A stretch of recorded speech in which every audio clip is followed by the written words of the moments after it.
Сіз бала кезіңізде, яғни мен қатар болған кезде ұялатын қандай іс істедіңіз? Ұялатын нәрсе, мен де бала болдым, бірақ енді көп жағандай бір ұялатындай нәрсе істедім деп айта алмаймын. Себебі менің әкем Совет үкіметінің кезінде, Совет үкімет дейді ол кезде, молда болды. Сондықтан да маған діни тәрбие берілді көбінесе, сондықтан да көп бір ұялатын дүниелерге дейін барған жоқпын. Бірақ әңгіме өзің қателескен емес, ең бастысы өзіңнің қасындағы достарыңның қателескендерін, олардың қателіктері адамға сабақ болу керек. Ал олардың жақсылықтары ол саған үлгі болу керек. Сондықтан да мен қасымдағы достарымның қателіктерін мен сабақ алдым да, ал қасымдағы достарымның өзімнен жақсы, өзімнен күшті, олардан үлгі алдым. Мен 1-ші, 2-ші, 3-ші классымда мен өте күшті оқыған жоқпын. Жай ғана орташа оқыдым. 4-ші сыныптан бастап 9-ші сыныпқа дейін тағы да жақсы оқыдым. Содан кейін, жігіт болғаннан кейін тағы да кішкене жалқауланып кеттік. Сонда ала-құла өмірімді жүргені. Ұялатын жерлер көп шығар, енді капелімді есіме түспей отыр. Жәнібек аға, мен ғаламтордан бір шумақ өлең тауып алдым, сізге соны оқып берейін. Маңғыстауда Онды дейтін ауыл бар. Ол ауылда қайсар мінезді қауым бар. Маңғыстауда бір ғасырда күтірмей жыл айналып туылдар дарындай. Ой, рахмет айналайын. Керемет айтылған. Керемет. Жәнібек аға, сіздің бойыңызда Әбіш Кекілбайұлы сияқты жазушылық, әдеби танушы, ой-пікір иесі ретінде көрініп тұрсыз. Сұрақ, сыры неде? Оңды ауылды жерінің суының, ауасының қасиеттілігі ме, әлде басқа нәрсе ме? Және Онды ауылынан тағы кімді күтеміз? Мен аманаға бір сөзімде алғашқы нәр туралы айтып кеткім, табиғаты әсер етеді. Екіншіден, біз әбекеңнің лақтырып тастаған таяғын әкеліп беруге жарамайтын кішкентай ғана адамбыз. Кез келген адам өзінің әдебиетін оқу керек, тарихын жақсы білу керек. 99 жылы Әбіш атаңыздың кездесуі болды. Сонда біреу сұрақ қойды. Әбіштей адам екінші тумайды, болған келмейді дегенде Әбіш шыдай алмай кетті.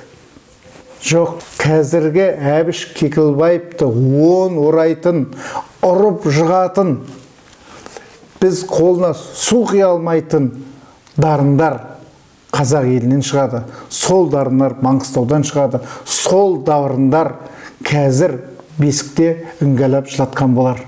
Сол дауырдар мен туған ауылдан шығады дейді. Мүмкін сол дарынның бірі менен сұхбат алып отырған сен шығарсың. Ләйімді солай бар, біз білмейміз. Ал қазақта сөз бар, әкеден бала кем туады дейтін. Бұл сынау үшін айтылған сөз. Шындығында үйтетін олай болатын болса, онда қоғам дамымайды.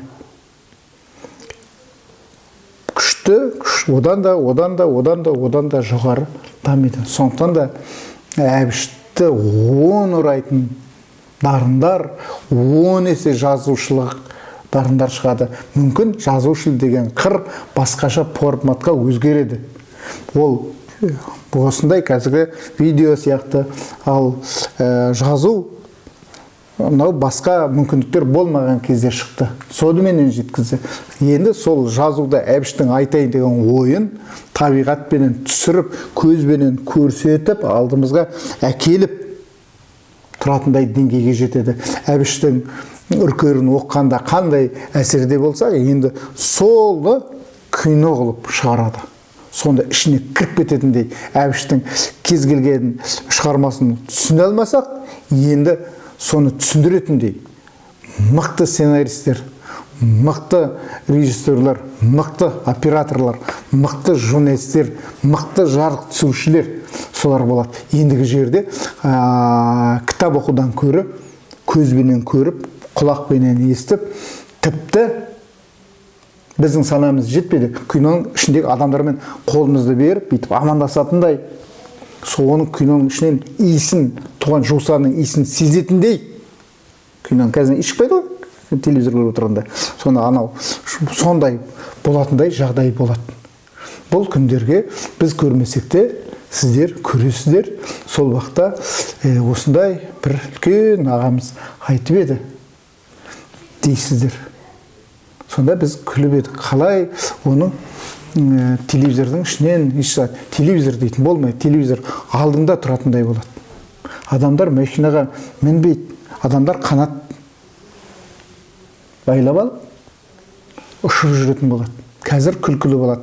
Ал осыдан 300 жыл бұрын 150 адамды мінгізіп алып, аспанға ұшып кетеді десе, қарай қызылдай темір, ешкім де сенбес еді. Ал қазір осы жерде отырып, Ақтауға ұшып барып келеді десе, біз күлкілі көріп, қалай барады деп, ол санам дәл осы жерде отырып, мен Америкаға кеттім деп кетіп қалып, сол жерден тамақ жеп, қайтып келетін боламыз. Соған келе жатыр.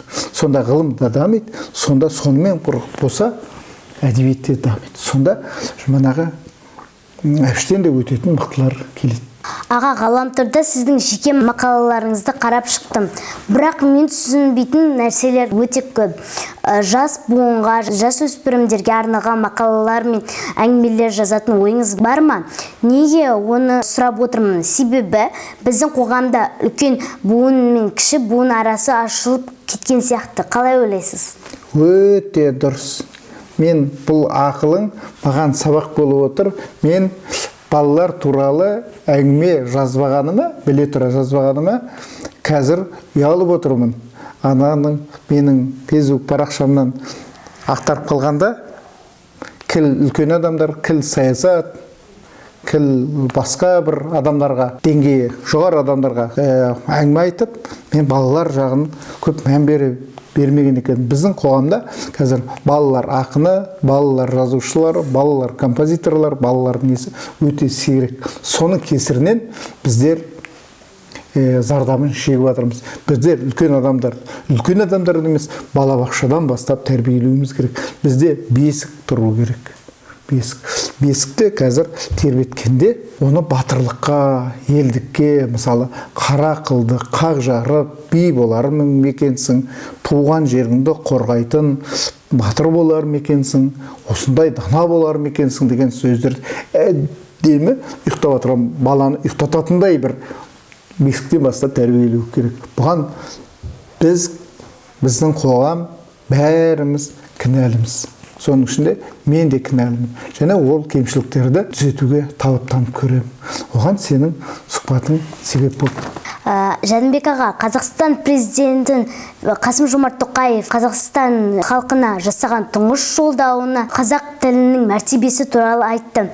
Қазақ тілінің ұлтаралық қатынас тіліне айналатын уақыт келді.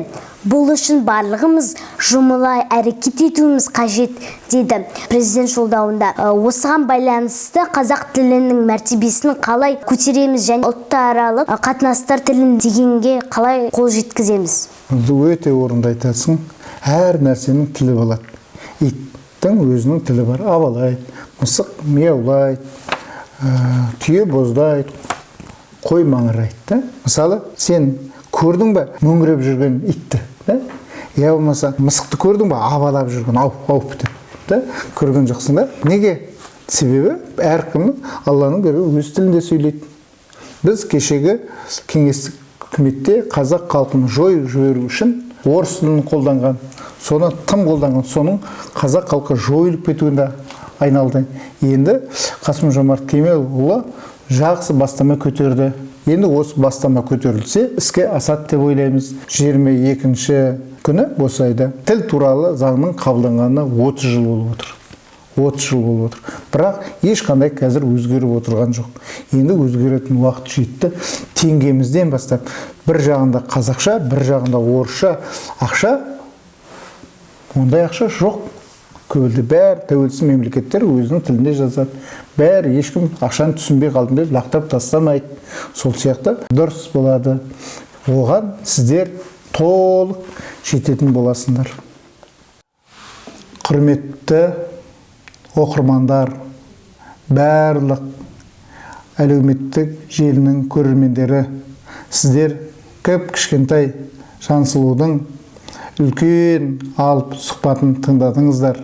Сол оның барлық Фейсбукке, Инстаграмға, басқа да әлеуметтік желілеріне тіркеліңіздер. Тек қана көріп қана қоймаңыздар. Үлкен азаматтар көріп отырсыздар. Тек қана балдар емес, лөпіл басыңыздар, пікір қалдырыңыздар, жазылыңыздар. Осы Жансұлу қарындасымыз оқырмандарын миллионға дейін жеткізуге бәріміз ат салсақ. Мен соған тырысамын.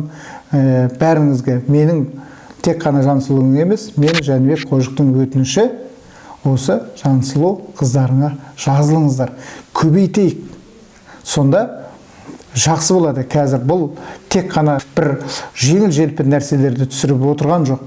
Бұл үлкен ұрпаққа тәрбие болады. Ұрпаққа керек нәрселерді түсіреді. Және сіз балдарыңызға оны көрсетіңіздер, көргізіңдер, көргенін өздеріңіз қадағалаңыздар. Одан сіздерге ешқандай зиян болмайды. Өтініш, аман болыңыздар. Рахмет.